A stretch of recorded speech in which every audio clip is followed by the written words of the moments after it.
In this powerful undercover experiment, Marcus Williams, the black CEO of Lux Emporium, goes incognito in his own luxury store to discover how his employees treat customers from different backgrounds. What he uncovers will shock both him and his team, sparking a journey of transformation. Stay tuned to see how one CEO challenges his staff to confront bias and embrace empathy in business. In a bold move that shook the foundations of his business, Marcus Williams, the visionary founder of Lux Emporium, decided to step out of the luxury world he had built and immerse himself in the real experiences of his customers. Disguised as an everyday shopper, he ventured into his own store, shedding his CEO identity to uncover the subtle biases and unspoken inequalities that many of his patrons faced regularly. The store's sleek design, with its marble floors and high-end fashion displays, gave an illusion of perfection. But as Marcus walked through the aisles, a darker reality began to emerge. The sales associates, all wearing immaculate uniforms and carrying practiced smiles, showed little warmth to him. He observed the stark contrast between how he was treated and how others were greeted. A well-dressed white woman walked in, and immediately the staff rallied around her with warmth and attention. But Marcus, in his simple outfit, was left to wander unnoticed. The reality hit him hard. Every moment of neglect felt like a slap in the face, a painful reminder of how little had changed despite the outwardly polished image of his brand. He had expected to encounter some form of indifference, but the deep-seated bias he felt in the air was something else entirely. Marcus continued his silent observation, each step becoming more deliberate. When he picked up a jacket to inspect it, the lead associate, a man named Evan, barely looked up from his phone, barely acknowledging his presence. When Marcus asked for a larger size, Evan's response was brief and dismissive, as though his request was more of an inconvenience than a service. As he approached the counter, the cashier, named Rachel, scrutinized his payment with an unusual intensity. Her eyes flickered between his face and his credit card, a subtle yet unmistakable sign of suspicion. Marcus had experienced many transactions before, but this was different. Rachel's hesitation spoke volumes. With the transaction finished, Marcus walked out of Lux Emporium, a sense of determination settling in his chest. He had seen enough to understand the hidden truths that lay beneath the surface of his luxury brand. What had started as a simple visit had become an undeniable wake-up call. The next morning, Lux Emporium was filled with an unusual tension. The employees, who had once moved about with the usual efficiency and self-assurance, now carried an air of uncertainty. No one spoke much as they prepared for the day ahead, each of them likely replaying the previous day's events in their minds. Marcus walked into the store as himself now, his disguise shed. His posture was calm, but his eyes betrayed the weight of what he had witnessed. He stood at the front, looking out over the staff with a quiet intensity. The employees exchanged nervous glances, their faces now reflecting a mix of confusion and guilt. Without warning, Marcus called for a private meeting in the back room. The employees filed in, all of them silent and uncertain about what to expect. Once everyone was gathered, Marcus began to speak, his voice calm but firm. "Yesterday," Marcus started, "I learned something I didn't want to see.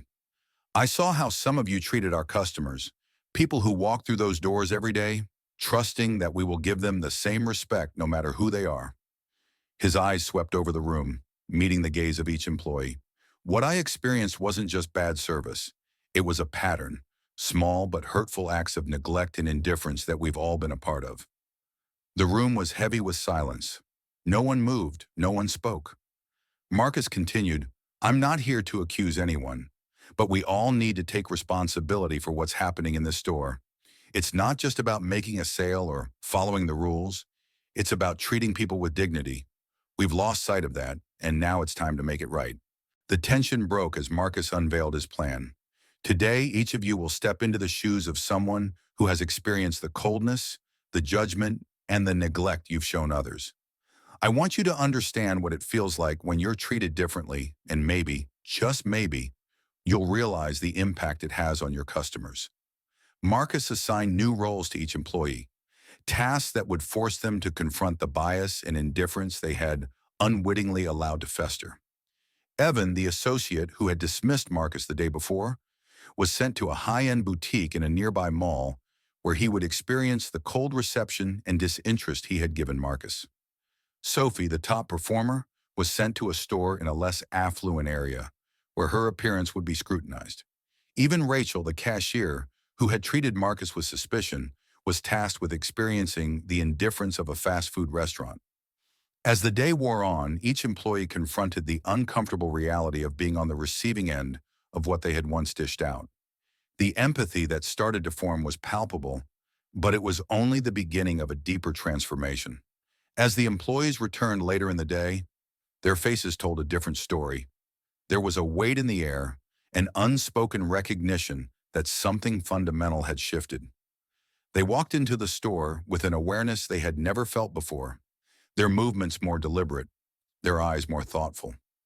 Marcus stood at the front, waiting for them with a quiet patience. One by one, they gathered in the back room, their expressions a mixture of discomfort and realization. Marcus looked at them, his gaze soft but unwavering. "Today you've experienced a fraction of what many of our customers endure on a daily basis," he said, his voice steady. "What did you learn?" Evan, who had once been dismissive of Marcus, was the first to speak. His voice was uncharacteristically hesitant. "It was hard," he admitted, his eyes meeting Marcus's. "I didn't realize how uncomfortable it felt to be ignored or treated as if I didn't belong. I've seen people face that, and I didn't do anything about it. Now I understand how much it hurts." Sophie, the high performer, spoke next. "I've always been confident," she said, her voice tinged with regret. "But today I was treated like I wasn't even worth speaking to. I didn't like that feeling. I can't imagine how our customers must feel when they walk in and get ignored or judged just by how they look." Rachel, the cashier, shifted uncomfortably before speaking. "I always thought I was just doing my job," she said, her voice small. "But when I was treated like I didn't matter, it made me realize how easy it is to overlook someone. I never thought my small actions could affect someone so much." Marcus nodded, his expression one of quiet approval. "This is what I wanted you all to understand," he said. "The impact of our actions goes beyond the moment. It lingers. It shapes how people feel, how they see themselves, and how they interact with the world. Each of you plays a part in that, for better or worse." The room fell into a heavy silence. Each of the employees sat, reflecting on their actions and on the uncomfortable lessons they had learned.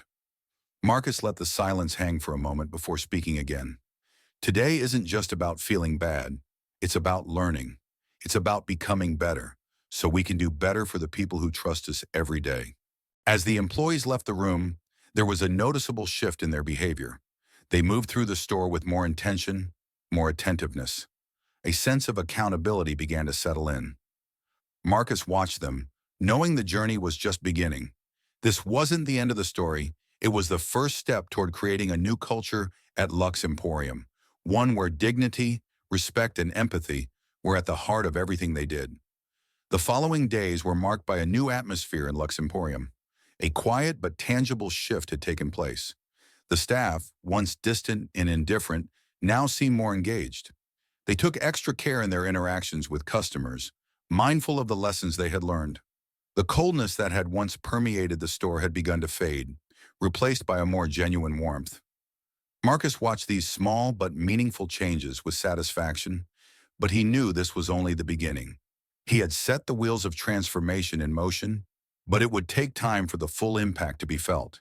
He had one more test in mind to ensure that the change wasn't temporary, but something that would last. The next week he called a meeting. The employees gathered in the back room once more, a little nervous, but now with a sense of cautious optimism. Marcus stood before them with a subtle smile. "This isn't just about being nice or polite," he began. "It's about making sure that the dignity of every person who walks through those doors is respected. Today, we're going to take it one step further."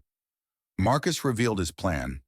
Every employee would participate in a customer experience challenge where they would visit a range of businesses, from high-end luxury brands to humble local shops, and see how they were treated based on their appearance, the way they carried themselves, and how they were perceived by others. It was a challenge to see the world from the perspective of those who were often marginalized. "This challenge isn't about pretending to be someone else," Marcus explained. "It's about confronting the biases that shape our perceptions and actions. Only by stepping outside of our comfort zone can we truly learn the cost of indifference. The employees hesitated at first, unsure of what to expect, but Marcus's confidence and the sincerity in his words convinced them. They knew this would be uncomfortable, but they also understood it was necessary. They agreed to take on the challenge, knowing it would push them further along their path of transformation. Over the next few days, each employee went on their challenge. Sophie, used to being treated with respect in high-end boutiques, found herself in a small, family-owned store where she was ignored by the staff despite her attempts to engage. Evan, the former dismissive associate, was now faced with the cold stares of elitist salespeople at a luxury department store. Even Rachel, once a source of suspicion, had to endure the indifference of a local cafe, where she was left waiting at the counter as employees chatted in the back. Each encounter left them more reflective, more aware of the realities many people faced every day. By the time they reconvened, their faces were drawn with fatigue, but their eyes had a new understanding. They had seen the world through the eyes of those they had once overlooked. Marcus greeted them in the back room. "So, what did you learn?" he asked. The room was silent for a long moment as each employee took time to collect their thoughts. Finally, Sophie spoke up. "I never realized how painful it is to be ignored," she said quietly. "It's not just about being unseen. It's about being made to feel invisible." Rachel nodded, adding, "Being treated as an afterthought, it's like your presence doesn't matter." Marcus smiled, proud of their growth. "Now you understand why we need to do better. It's not just about doing our jobs, it's about doing them with integrity and empathy." And so the journey of transformation continued. Marcus knew that the road ahead would be filled with challenges, but now with his team on the same page, they were ready to face them. The change had begun, not just at Lux Emporium, but within the hearts and minds of its employees. They were no longer just a team. They were ambassadors of dignity, committed to creating a space where every customer could feel valued and respected. The next few weeks saw a noticeable shift in Lux Emporium's atmosphere. Customers could feel it. The store that once carried an air of cold elitism was now more welcoming, more human. The sales associates greeted each person who entered with genuine warmth, not out of obligation, but because they had truly come to understand the importance of empathy in their work. One afternoon, Marcus decided to take a walk through the store again, just as he had when the transformation first began. He wanted to see for himself how far his team had come. As he entered, he noticed something that made him smile. Sophie, who had once felt the sting of being overlooked, was now engaged in a lively conversation with a regular customer, her tone warm and inviting. As he walked through the aisles, he saw Evan, who had once been indifferent, bending down to help an elderly woman who had dropped her purse. The transformation was undeniable. The once haughty store now felt like a place where people could come and be heard, seen, and respected. Marcus's steps grew lighter as he observed the scene. It was clear that the team had learned more than just the technicalities of customer service. They had learned the true value of human connection, of recognizing the inherent dignity in everyone. This, Marcus knew, was a lasting change. But despite the improvements, Marcus knew that complacency could undo all the progress they had made. He called another meeting, this time to discuss how they could take their mission of inclusivity and respect beyond the walls of Lux Emporium and into the community. "We've learned how to treat our customers with dignity," Marcus began, "but now we need to take it further. How can we use our position to make a difference in the broader community? How can we ensure that our actions inspire change beyond just the store?" The employees sat in silence for a moment, considering his words. Then, one by one, they began to share their ideas. Sophie suggested they host workshops on empathy and inclusivity for local businesses, to help them understand how to create environments where everyone felt valued. Evan proposed partnering with community organizations to provide mentorship to young people who might feel overlooked or undervalued. Rachel, always the practical one, suggested a campaign to highlight the stories of everyday heroes in their community. Marcus was impressed by their enthusiasm and ideas. "This is exactly the kind of thinking I was hoping for," he said, a smile spreading across his face. "Together, we can not only change how we interact with customers, but also how we interact with the world around us." The meeting concluded with a renewed sense of purpose. It was clear now that the mission of Lux Emporium was bigger than just a boutique. It was a movement, a call to action that was beginning to ripple through the community. As the employees left the meeting, their faces reflected a renewed commitment to make their world a better, more inclusive place. As time passed, the story of Lux Emporium's transformation became known throughout the city. Other businesses took notice, reaching out to Marcus and his team to learn from their experience. The store became a model of how businesses could not only thrive, but thrive with integrity, treating people with respect and fairness, regardless of their background. And for Marcus, the true success wasn't in the profits they made, but in the knowledge that he had led his team towards something far more meaningful.